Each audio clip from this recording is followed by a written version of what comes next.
Nah, apakah benar yang dituduhkan ini? Sekarang kita lihat, ya, kita lihat. Sekarang saya masuk ke bagian awal penjelasan ini. Oke. Nah, secara khusus kita akan membahas kurang lebih ada 5. Ya, Bapak Ibu, ada 5 hal yang akan kita bahas pada kesempatan ini, yaitu terkait dengan salib di dada, kemudian cincin uskup, kemudian mitra atau topi yang dipakai oleh paus ya ketika dalam suatu ibadah, tongkat uskup ya, paus itu juga uskup Bapak Ibu ya. Jadi dia uskup Roma sekaligus paus, yaitu pemimpin seluruh keuskupan di dunia. Oke. Lalu kita bahas tentang tongkat ya. Lalu kita bahas ada salah tulis di situ khusus. Itu khusus ya Bapak Ibu ya. Pallium ya. Kita membahas tentang pallium, nanti ada gambar-gambarnya Bapak Ibu, kita akan lihat. Khusus dipakai oleh uskup agung, ya misalnya uskup agung Jakarta, uskup agung Medan, itu mereka memakai pallium, ya. Tapi uskup biasa yang sufragan atau yang bukan uskup agung biasanya mereka tidak memakai pallium.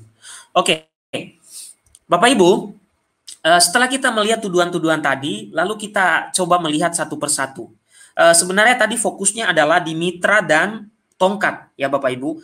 Yang dituduhkan itu adalah tadi di foto itu adalah yang dicocologikan itu kelihatannya hanya mitra dan tongkat uskup. Tetapi kita lihat secara satu persatu dari 5 topik ini. Saya akan tunjukkan. Oke. Nah, salib di dada, ini Bapak Ibu ya gambarnya. Oke, gambarnya ini salib di dada yang dipakai ini. Nah, ini adalah mempunyai makna, mempunyai maksud, ya salib di dada yang dipakai oleh para uskup ini, ya punya makna, punya tujuan. Sekarang kita lihat makna dari salib di dada yang dipakai oleh para uskup atau para paus, ya.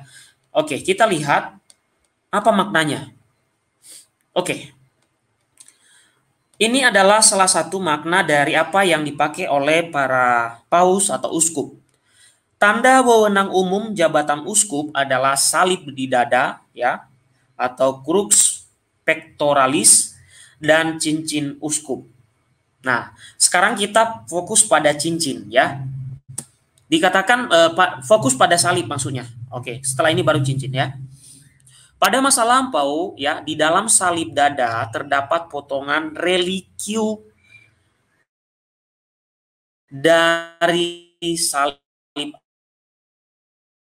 asli atau relikui orang kudus. Di dalam salib di dada yang dipakai oleh para uskup itu, di dalamnya dimasukkan atau diberikan relikui dari salib asli atau peninggalan dari orang kudus tertentu, ya. Nah, menurut tradisi, pada saat para uskup mengenakan salib di dada, ya, jadi ketika mereka memakai salib itu, Bapak Ibu, mereka mengucapkan kata ini, munire me digneris, ya, munire me digneris, yaitu mengandung makna, ya, memohon perlindungan dari Tuhan terhadap segala bentuk kejahatan. Jadi dengan simbol-simbol itu, kita memohon pada Tuhan supaya Tuhan memberikan kuasanya melindungi ya, tentunya di sini yang memakai yaitu para uskup ya, supaya para uskup ini dilindungi dari kejahatan ya, maksudnya dari kejahatan yang mau menyerang mereka baik dari dalam diri mereka maupun dari luar diri mereka. Itu adalah apa namanya makna atau tujuan dipakainya salib di dada itu ya. Untuk memohon pertolongan kepada Tuhan melalui benda itu atau salib itu, Tuhan memberikan kuasanya sehingga yang memakainya terjauhi dari kejahatan atau serangan musuh. Itu. Maka selalu diucapkan kata munire me digneris. Oke. Itu adalah salib di dada. Oke, salib di dada ya yang dipakai oleh para uskup. Sekarang kita bergeser, yaitu cincin uskup. Ya, cincin uskup kita lihat. Oke, di sini saya beliau yang cukup tua ini, paus yang tua. Sekarang ini sudah umurnya sudah luar biasa tua. dan masih tinggal di Vatikan sebagai emeritus. Ini yang saya saya goyang-goyang ini adalah cincin yang dipakai oleh Paus Benediktus emeritus ya, emeritus Paus Benediktus ke-16. Ya, beliau juga adalah seorang uskup ya. Jadi uskup Roma itu sekaligus paus ya. Oke. Ini adalah cincin yang dipakai oleh uskup. Nah, sekarang kita lihat maknanya. Oke, kita lihat makna dari apa yang dipakai yaitu cincin. Saya geser. Oke. Nah, Bapak Ibu saudara-saudari, ternyata makna cincin yang dipakai oleh uskup adalah lambang ikatan perkawinan seorang uskup dengan keuskupannya. Mohon diartikan dalam arti lain Bapak Ibu, perkawinan di sini artinya beda ya. Bukan dalam arti menikah benaran, tapi secara simbolis ya, cincin itu melambangkan bahwa akan kesatuannya dengan keuskupannya, atau bahkan makna lain adalah bahwa dia telah mengikat perjanjian dengan Kristus. Ya, mengikat perjanjian dengan Kristus. Tetapi dalam makna yang lain bahwa dia telah diikat ya dalam suatu keuskupan dan dia mengabdi di situ. Ya, tentunya pengabdiannya di situ dilandasi oleh ikatan janjinya kepada Kristus yang adalah mempelai gereja. Itu ya. Jadi cincin itu adalah melambangkan ikatan perkawinan dalam tanda petik bahwa seorang uskup itu berbakti, membaktikan dirinya seutuhnya kepada Kristus melalui keuskupan di mana dia tinggal. Nah, pada masa lampau Bapak Ibu, cincin kepausan itu bertahtahkan batu permata ya. Warnanya ungu atau lembayung, dan cincin uskup ya itu biasanya ada salah tulis di situ Bapak Ibu, bukan lambing itu tapi lambang. Biasanya di cincin itu terukir lambang keuskupan ya. Misalnya dia keuskupan Medan misalnya. Nah, di dalam cincin itu ada lambang keuskupan biasanya. Atau di keuskupan Merauke misalnya. Nah, di dalam cincin itu ada lambang keuskupan Merauke. Ini ada sejarahnya di masa lampau, tapi saat ini sudah tidak digunakan itu Bapak Ibu. Pada masa lampau itu, cincin uskup itu digunakan untuk membuat cap materai uskup di atas lilin panas pada dokumen-dokumen resmi. Ini sudah lama sekali ya. Mungkin pada abad-abad ke-5, ke-6, ya sudah sangat jauh ya. Sudah tidak dipakai lagi ini. Nah, ini waktu zaman dulu dipakai sebagai untuk cara mencap ya. Mencap dokumen-dokumen resmi yang dicap oleh para uskup atau paus.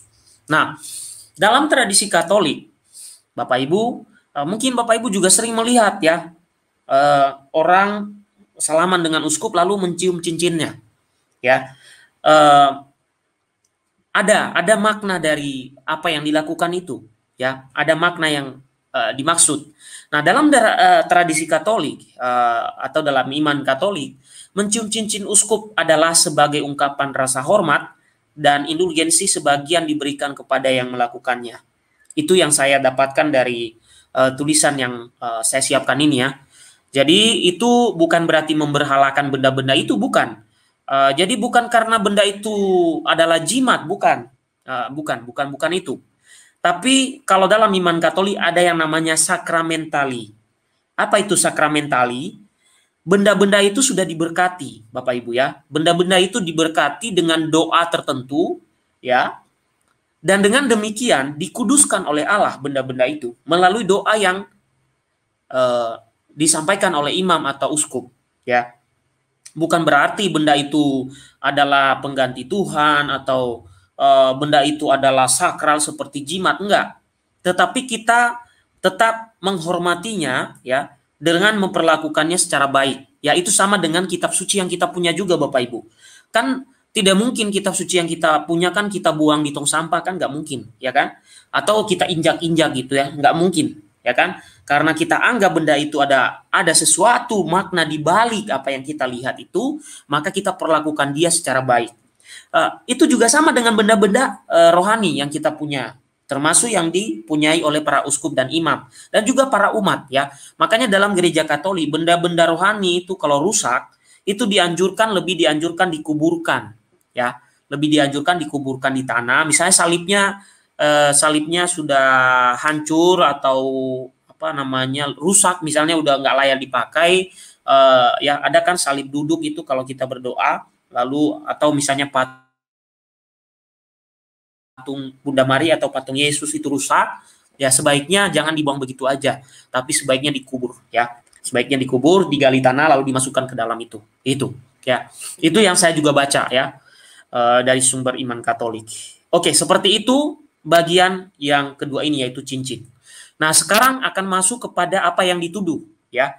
Apa yang dituduh oleh kelompok Adventis itu. Kita masuk kepada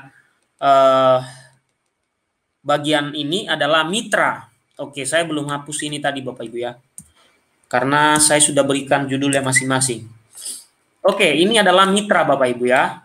Ya. Oke. Ini yang mereka tuduh tadi yang saya katakan Bapak Ibu. Mereka mengatakan bahwa yang dipakai oleh uskup itu mitra ini berasal dari agama Babilonia atau dewa Dagon yang mereka katakan di dalam tuduhan itu. Saya kira saudara-saudaraku dari gereja Adventis, bertobatlah Anda. Karena suatu saat ini Anda akan mempertanggungjawabkan tuduhan-tuduhan Anda ini. Dan tuduhan-tuduhan Anda ini ternyata sumber-sumbernya dari novel Bapak saudara-saudaraku. Dari novel yang dikutip oleh Ellen G. White. Ya. Dari sebuah novel. Novelnya And the Times. Nah, di dalam buku And the Times itu ditulis ya tuduhan bahwa gereja Katolik itu adalah bersumber dari agama Babilonia kuno. Tapi nggak ada sejarahnya loh. Hanya dituduh aja begitu aja. Demikian pula dalam buku yang ditulis oleh Ellen G. White. Ya, The Great Controversy. Itu juga tidak mempunyai rujukan apa-apa. Dia hanya menuduh bahwa karena kemiripan mitra yang dipakai oleh paus atau uskup, maka dia mengatakan bahwa uskup dan paus itu mengikuti ajaran agama Babilonia. Lalu tuduhan lain akhirnya mengatakan bahwa kita ini orang Katolik menyembah dewa Babilonia. Maka tuduhan lainnya adalah bahwa imam-imam Katolik termasuk uskup itu adalah ternyata imam-imam dewa Dagon. Ini tuduhan keji menurut saya dan kejam dari seorang Ellen G. White, pendiri gereja Adventis. Maka saya ingatkan kepada saudaraku Adventis, ini dari hati yang terdalam, tidak ada kebencian apapun terhadap kalian. Cobalah kalian kritis. Ya. Coba kalian kritis. Kok bisa-bisanya menuduh seperti itu? Di mana bukti arkeologis, di mana bukti antropologis bahwa Katolik itu sama dengan agama Babilonia zaman kuno? Tidak ada penemuan sampai sekarang.